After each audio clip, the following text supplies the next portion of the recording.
Hi friends, please subscribe to Amravati Media and press the bell icon for more latest updates. YCP ప్రమాణాస్త్రం దెబ్బకు ఇరకాటంలో TDP. Kanipakam వినాయకుడి సాక్షిగా TDP నేతలు కంగారు పడుతున్నారా? ఎందుకొచ్చిన గొడవ?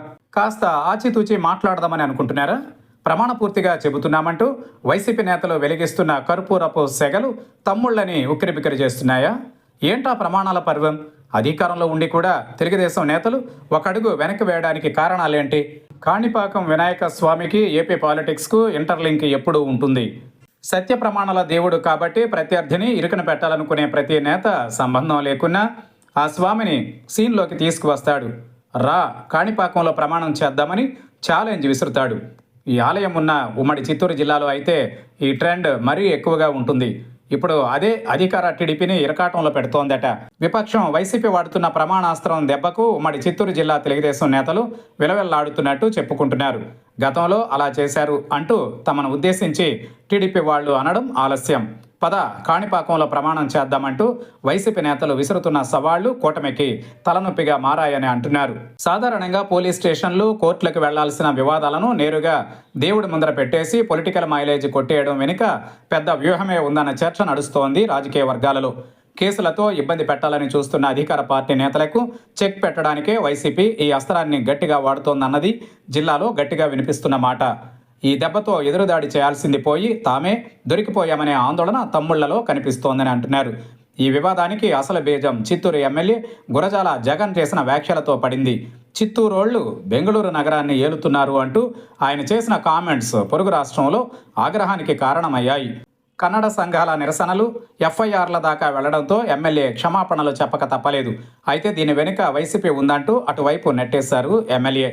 కానీ స్థానిక వైసీపీ ఇన్ఛార్జ్ విజయానందరెడ్డి అందుకు షార్ప్గా రియాక్ట్ అయ్యారు. మేం చెబితే కన్నడిగులు ఆందోళనలో చేస్తారా అంటూ ఏమాత్రం తగ్గకుండా ధైర్యం ఉంటే కాణిపాకం కోనేట్లో మునిగి ప్రమాణం చేయండి అంటూ సవాల్ విసిరారు. అంతటితో ఊరుకోకుండా తన అనుచరులతో వెళ్లి కోనేట్లో మునిగి ప్రమాణం చేసి చూపించారు ఆయన. దీంతో అప్పటిదాకా సై అంటూ కాణిపాకం వచ్చిన తమ్ముళ్ళు అసలు విషయం వదిలేసి ఏం చేయాలో పాలుపోక సైలెంట్ అయిపోయారట. అనవసరంగా ఈ విషయాన్ని కదిపి వైసీపీకి హీరో ఇమేజ్ ఇచ్చామనే చర్చ ఇప్పుడు చిత్తూరు టీడీపీలో నడుస్తోందట. ఎమ్మెల్యే మాట్లాడిన మాటలకు కన్నెడుగులు సీరియస్ అయితే దానికి ఇక్కడ లొల్లి లేపి బోల్తా పడ్డామనే ఫీలింగ్ తమ్ముళ్లలో వ్యక్తమవుతోందంటున్నారు. ఇక తిరుపతిలోనూ ఇదే తరహా సీన్ రిపీట్ అయింది. 2019 నాటి పసుపులేటి మురళి అలియాస్ బెల్ట్ మురళి హత్య కేసు ఇప్పుడు తిరుపతి రాజకీయాన్ని హీట్ ఎక్కిస్తోంది. కోర్టులో ఈ కేసు ఫైనల్ హియరింగ్కు వచ్చిన దశలో మళ్లీ వివాదం రేగింది.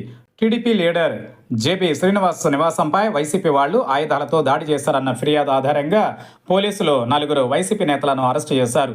ఆ సందర్భంగా వైసీపీ రౌడీలతో దాడులు చేయిస్తోందని, తిరుపతిలో లేని సంస్కృతిని మాజీ ఎమ్మెల్యే భూమన తీసుకొచ్చారంటూ ఫైర్ అయ్యారు జిల్లా తెలుగుదేశం ఎమ్మెల్యేలు.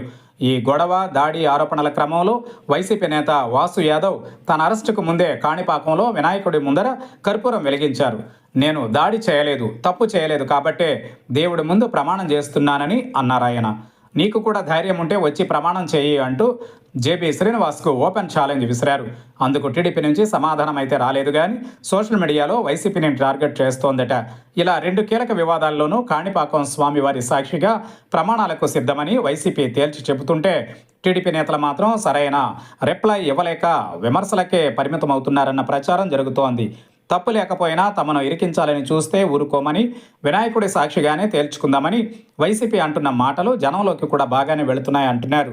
మేము నిజాయితీ పరులం, దేవుడి సాక్షిగా ఆ విషయం తేలుతోందని ప్రజలకు చెప్పడంలో వైసీపీ సక్సెస్ అయిందన్న అభిప్రాయం రాజకీయ వర్గాలలో ఉంది. ఈ 2 ఘటనలతో అలర్ట్ అయిన జిల్లా తమ్ముళ్ళు ఇకపై తొందరపడి ఎలాంటి స్టేట్మెంట్ ఇవ్వకూడదని అనుకుంటున్నట్టు తెలుస్తోంది.